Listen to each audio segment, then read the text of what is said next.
For only 479 pesos, meron na kayong ganitong kadaming platter na merong unlimited soup at syempre unlimited ang kanilang gravy na binibigay. Pero syempre, wag nyo naman abusuhin yung mauubos nyo lang. Bossing, magandang hapon po.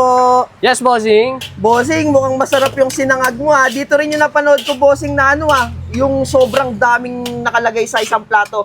Yung platter. Opo, bossing, dito yung bossing. Kung makikita nyo, bossing, yung mga yan, ito po.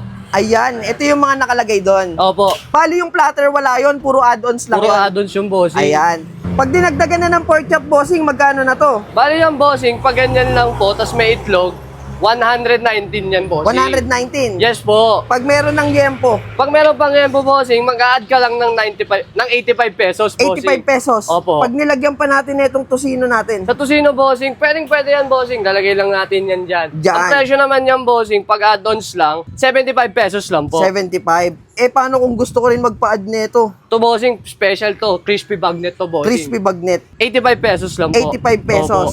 Gusto ko rin ng tapa kasi pag silog, di ba, dapat may tapa. Siyempre, bossing, hindi mo mawawala sa silog ang tapa. Number Yan. 1 na hinahanap yan. Magkano na yan? Ito, 95 pesos lang yan, bossing. 95 pesos Opo. na. Pero syempre, Hindi nakikita mawawala ko yung ang- itlog.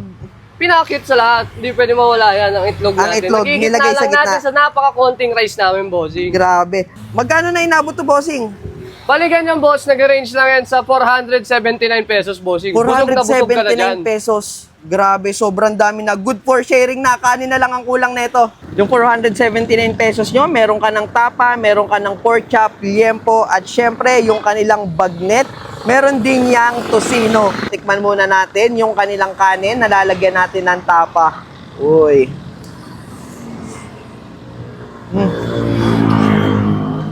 Ang sarap talaga ng luto dito. At dito nyo lang ito mabibili.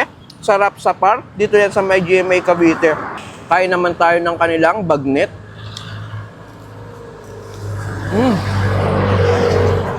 Ang lutong germ. Pero syempre, ipapakita ko rin sa inyo kung gaano kalaki ang kanilang liempo. Tignan nyo naman, oh. Hindi na kayo lugi dyan. Itong kanilang platter na to ay good for sharing na rin talaga. Kung madami kayo, maghati-hati na lang kayo sa 479. Tapos, order na lang kayo ng mga extra rice. Tikman natin tong kanilang liempo. Ang lambot. At ang sarap ng pagkaluto nila. At syempre, kung hanap nyo naman ay pork chop, meron din sila dito malaking pork chop kasi laki din ng liempo. Sa mga gustong makakain ng ganitong klaseng pagkain, saan tayo matatagpuan sa GMA Cavite? Bali, bossing, matatagpuan namin alongside dito sa Iris na College, bossing. Makita nyo yung pinaka-hinahanap na red light po. Hindi The red po bar light. yan, ha? Ayan yung red light. Ang opening namin, bossing, is ano po, alas 3 hanggang 1:00 ng umaga, bossing. Hanggang umaga, hanggang midnight snack pala to. Siyempre, bossing, kaya pag nag-crave kayo, punta lang kayo din sa Rapsa Bar GMA. Pero Monday to Sunday yan. Siyempre, bossing.